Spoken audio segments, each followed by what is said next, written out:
आदाब, नमस्कार, अस्सलाम वालेकुम नाज़रीन। पल पल न्यूज़ के न्यूज़ रूम से मैं हूं आपके साथ नदीम अकरम। कौन जालिम है यहाँ? कौन जालिम है यहाँ? जुल्म हुआ है किस पर? कौन जालिम है यहाँ? जुल्म हुआ है किस पर? क्या खबर आएगी ये अखबार को तय करना है।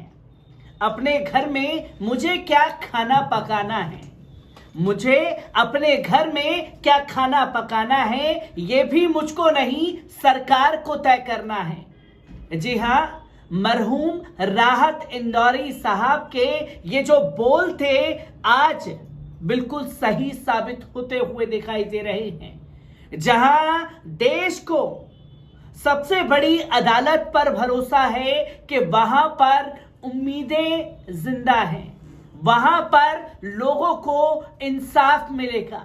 एक उम्मीद, एक भरोसा लगातार सुप्रीम कोर्ट के ऊपर जो लोगों का कायम है और बीते 2014 के बाद से जो तस्वीर सामने आई है उस पर लोगों का भरोसा खोता जा रहा है।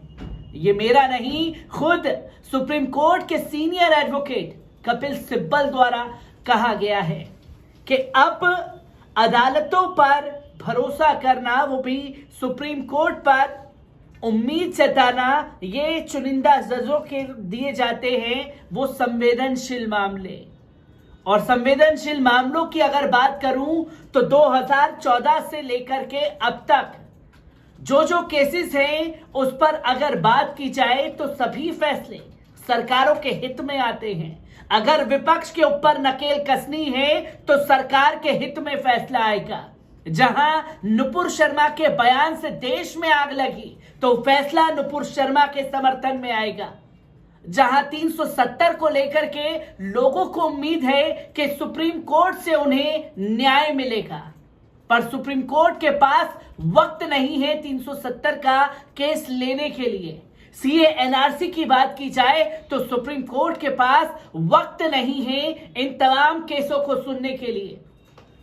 और सुप्रीम कोर्ट के पास अगर वक्त है तो अगर अमीश देवगन को लेकर के कोई फैसला आ जाएगा या भारतीय जनता पार्टी को लेकर के कोई बवाल मच जाएगा किसी नेता को लेकर के, तो तुरंत आनन फाननों में अदालतें लगा ली जाती हैं।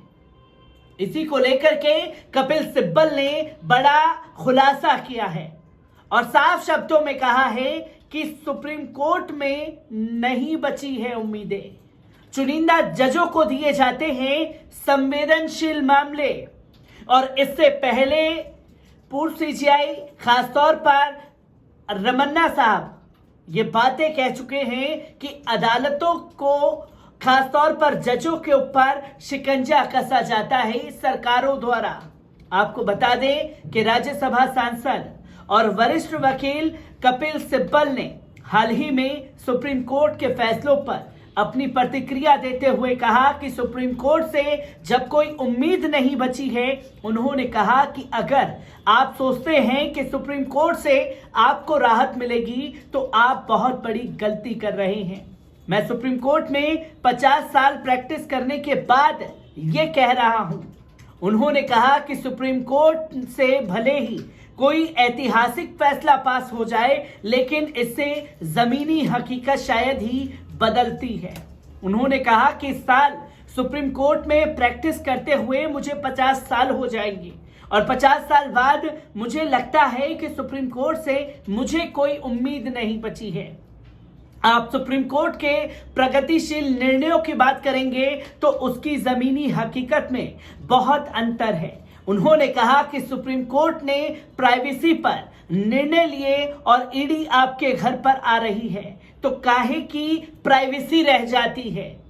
तो कपिल सिब्बल ने सुप्रीम कोर्ट के हालिया फैसलों को लेकर अपनी असहमति दर्ज कराई है और नाराजगी भी जाहिर की है कि गुजरात दंगों में याचिकाकर्ता ज़किया जाफरी की याचिका खारिज को लेकर सुप्रीम कोर्ट के मनी लॉन्ड्रिंग रोकथाम अधिनियम के प्रावधानों को बरकरार रखने के फैसले की भी आलोचना की।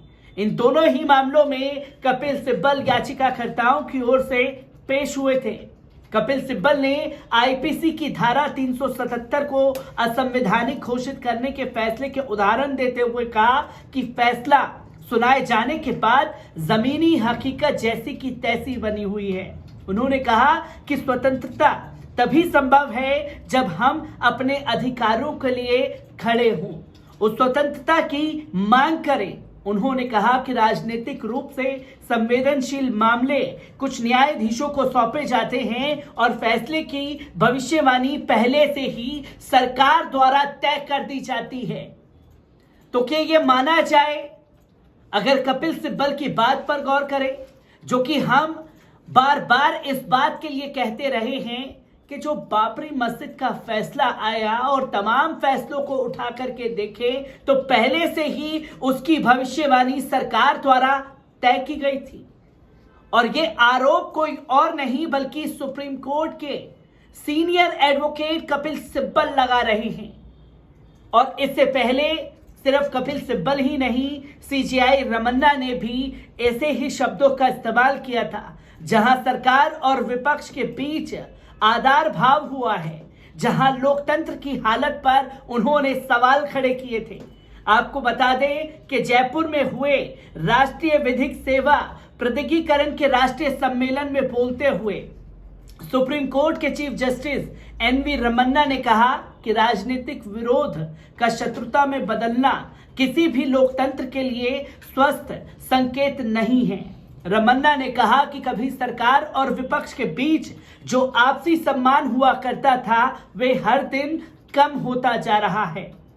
मालूम हो कि supreme court chief justice NV Ramana राष्ट्रमंडल संसदीय संघ की राजस्थान शाखा के तत्वाधान में संसदीय लोकतंत्र के 75 वर्ष को संबोधित कर रहे थे।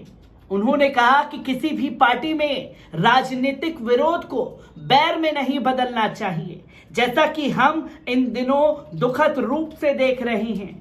वहीं इस कार्यक्रम के दौरान राजस्थान के मुख्यमंत्री अशोक गहलोत ने हॉर्स ट्रेंडिंग और देश में तनाव के माहौल पर खुलकर अपनी पीड़ा रखी थी। गहलोत ने देश की न्याय व्यवस्था और पीएम मोदी पर जजों के सामने निशाना साधा था, जहां साफ शब्दों में एनवी रमन्ना द्वारा यह कहा गया कि देश का लोकतंत्र जो है वो खतरे में है। जजों के ऊपर प्रेशर बनाया जाता है कि वो फैसले सरकारों के हकों में दे, और यही बात अब कपिल सिब्बल द्वारा बोली जा रही है। तो अदालत पर भरोसा किसे रहेगा, जब जज और सुप्रीम कोर्ट के लॉयर ही ये साफ शब्दों में कहते हैं कि सुप्रीम कोर्ट पर अब उम्मीद की जाना बिल्कुल बकवास सा लगने लगा है।